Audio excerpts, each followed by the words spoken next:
आणि चांदा असेल किंवा बांदा असेल तिथं शिवसेनेची हीच लाट आलेली. येणाऱ्या लोकसभा निवडणुकीत ही लाट दिल्लीवर भगवा फडकवल्याशिवाय राहणार नाही. भारतीय जनता पार्टीचे नेते येऊन गेले, गप्पा मारून गेले आणि मग कोणाचंही पोरग झालं तर ते आपलंच झालं म्हणायचं. महाराष्ट्राची कुलस्वामिनी आई तुळजाभवानी, सह्याद्रीचा जाणता राजा छत्रपती शिवराय, हिंदू हृदय सम्राट शिवसेना प्रमुख श्रीमान बाळासाहेब ठाकरे यांना मानवंदना. आजच्या जनसंवाद दौऱ्याच्या निमित्तानं आपल्याला मार्गदर्शन करण्यासाठी उपस्थित असलेले शिवसेना पक्ष प्रमुख माननीय उद्धवजी ठाकरे साहेब, शिवसेना नेते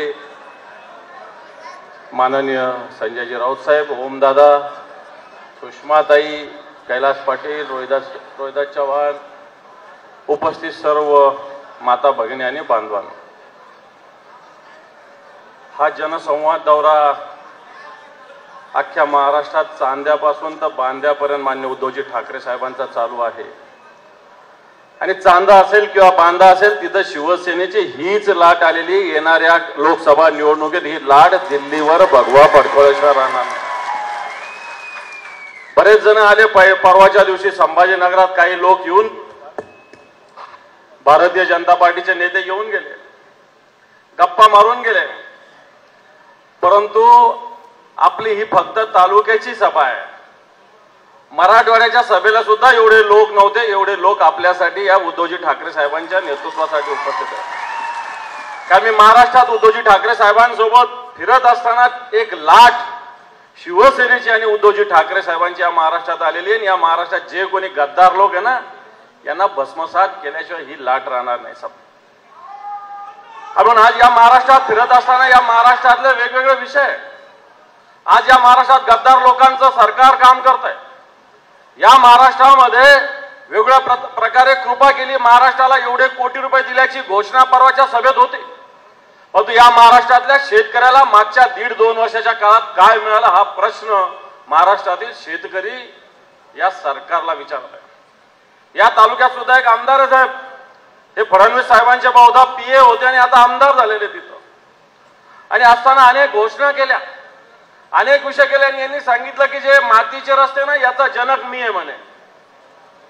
पण मला चांगलं आठवतं की पानंद रस्त्याची योजना, जी मातोश्री पानंद रस्त्याची योजना नावाने आपण केली आणि त्याला मान्यता मुख्यमंत्री आपण असताना रोजगार हमीच्या मार्फत दिलेली, ही मला चांगल्या पद्धतीने आठवते. आणि मग कोणाचंही पोरग झालं तर ते आपलंच झालं म्हणायचं, याला काय अर्थ आहे? त्याला दम लागतो. आणि तो दोन उद्धवजी ठाकरे साहेबांनी पानंद रस्त्याच्या माध्यमातून दाखवलेला आहे. आता प्रशासकीय मान्यता तर बऱ्याच मिळाल्या, परंतु एकही अशा पद्धतीनं रस्ता या ठिकाणी होत नाही. या तालुक्यात जे कोणी नेतृत्व सध्या करतात फार जवळचे असं म्हणतात, पण औसा विधानसभा मतदारसंघ अजूनही विकासाच्या दृष्टीने पाहायला गेलं तर अतिशय मागे राहिलेला आहे. या भागामध्ये अजून रुग्णालयाचा प्रश्न आहे, या भागामध्ये रस्त्याचा प्रश्न आहे, या भागामध्ये उड्डाणपुलाचा प्रश्न आहे, या भागामध्ये फक्त गुत्तेदार मोठ्या प्रमाणावर होतात. या भागामध्ये टेंभी प्रकल्प रेंगाळलेला आहे, शेतकऱ्याच्या जमिनी तर घेतल्या, पण तो शेतकऱ्याला भिकेले लावलेला आहे. आणि हा टेंभी प्रकल्प सुद्धा झाला पाहिजे. ज्यावेळेस या महाराष्ट्रात उद्धवजी ठाकरे साहेबांचं सरकार येईल त्यावेळेस हा टेंभी प्रकल्प सुद्धा झाल्याशिवाय राहणार नाही, हे मी तुम्हाला सांगतो.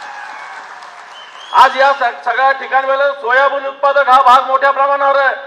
आपलं सरकार असताना सोयाबीन संशोधन केंद्र इथं व्हावं म्हणून आपले संतोष सोमवंशी त्यावेळेचे जिल्हा प्रमुख यांनी मागणी केली होती. आपण तशी मान्यता सुद्धा दिली होती.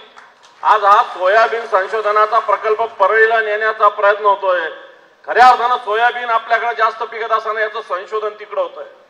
पण या सोयाबीनची स्थिती काय, या प्रकारे कापसाची स्थिती काय, ही जर स्थिती बघितली तर आज या सोयाबीनात सुद्धा जर बघायला गेलं तर निर्यात शुल्क आणि आयात शुल्कामध्ये कमालीच्या पद्धतीनं बेफामपणा हे सरकार करत आहे.